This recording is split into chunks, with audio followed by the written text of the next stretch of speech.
Hi everyone, welcome to your final literacy lesson of this half term, and today's lesson requires you to look back at yesterday's lesson. So hopefully you really enjoyed yesterday's lesson.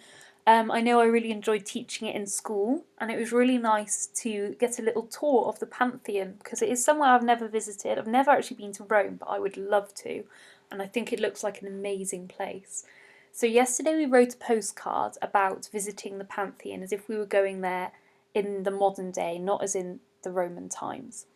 And I asked you to use fronted adverbials. So today, what we're going to do is we're going to edit and improve our postcard.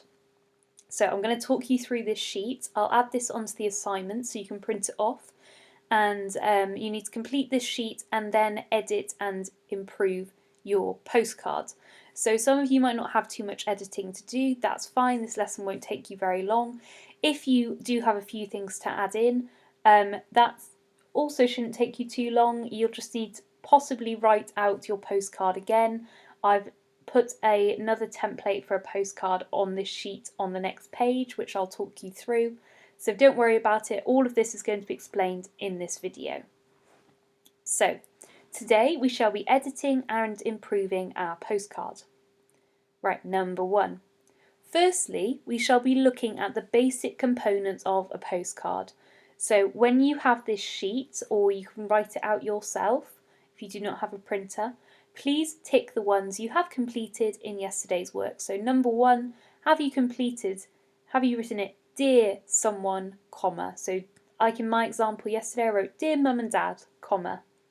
Okay, so if you have written dear someone or to someone, that's fine as well. Give yourself a tick in this box next to it.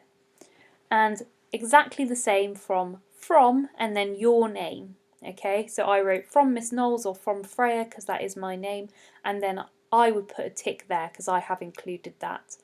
And then if you remember, on our postcard we had on one side where you should do your writing, and on the other side underneath a picture of a stamp where you put the address of the recipient. So the recipient is the person who's going to receive your card, so you need to put their address on it because that is where the postcard is going. So say you were writing to your mum and dad, you can make up your home address or just make up an address where you would like to live maybe, and you can put that address on that side of the page. If you have done that, give yourself another tick. Okay, so those are the nice and simple ones to tick. Now we're moving on to number two. So secondly, we are going to look at fronted adverbials. Write down 3 fronted adverbials you have used so far in your work. If you have not used 3, include ones you could add today in today's edit. So I didn't write very much in my example because I wanted you to make sure you were writing your own independently and not magpieing too much.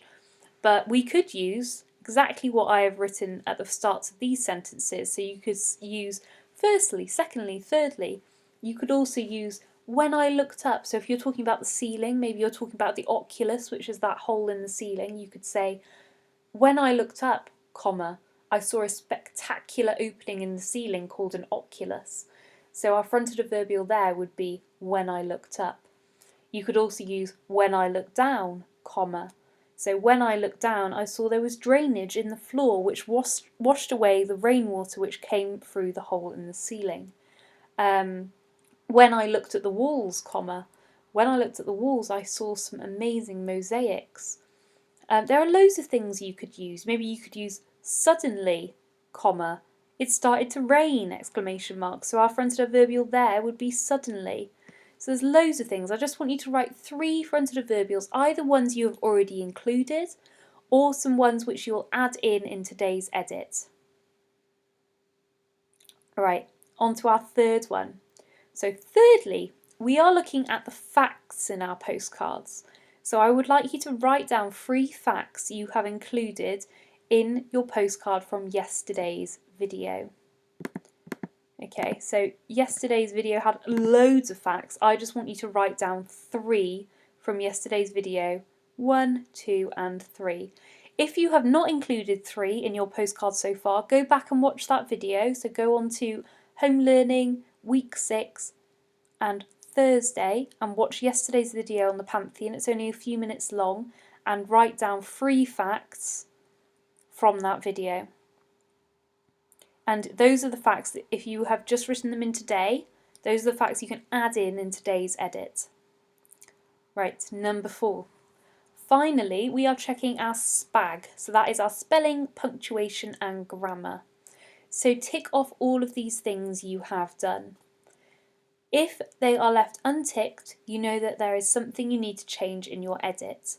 So I will have marked your work, so you can look on that to see if I have corrected any of your spellings. Okay, so that's all sorted. I've already done that for you. These are the other things that I would like you to check for. So give yourself a tick if you have used capital letters to start all of your sentences. If not, leave it blank and you know that's something you need to change in your edit. Have a look again now to see if you've got full stops or a question mark or exclamation mark at the end of every sentence. If you have, give yourself a tick. If you haven't, leave it blank and you know that's something you need to add in your edit. Capital letters for proper nouns. Give yourself a tick if you have used capital letters for proper nouns. So that's things like people and specific people and specific places. So the Pantheon needs to have a capital P because it is a specific place. Same for if you're talking about the square it is in. So that's called the piazza. So if you're talking about the piazza, that needs to have a capital P because you're talking at a particular place. And the same for people. So if you're writing it to your brother Robert, you need to have Dear Robert and a capital R for Robert. If you have done all of that, please give yourself a tick. If not, leave it blank and you know that's something you need to come back and change in your edit. And finally, I'd like you to give yourself a tick if you have put a comma after all of your fronted adverbials. So that should be quite nice and easy for you to do because just scroll up to this question number 2 and you've written down your fronted adverbials hopefully, and then you just need to check they've got a comma after them before the rest of the sentence. Right, that is your main part of your lesson.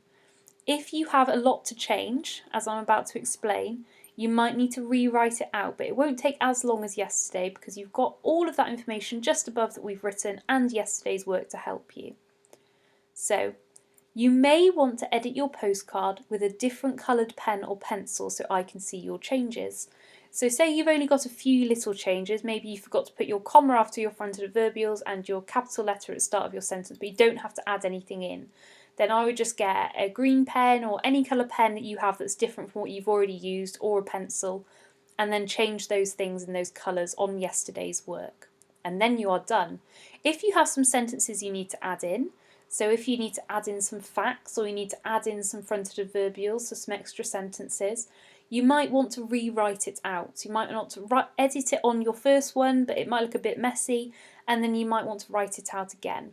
That is totally fine. Remember, you have a whole hour for this lesson, so take your time. I've included a template for the postcard below, which is a bit bigger than yesterday's because I know some people struggle to fit their work in.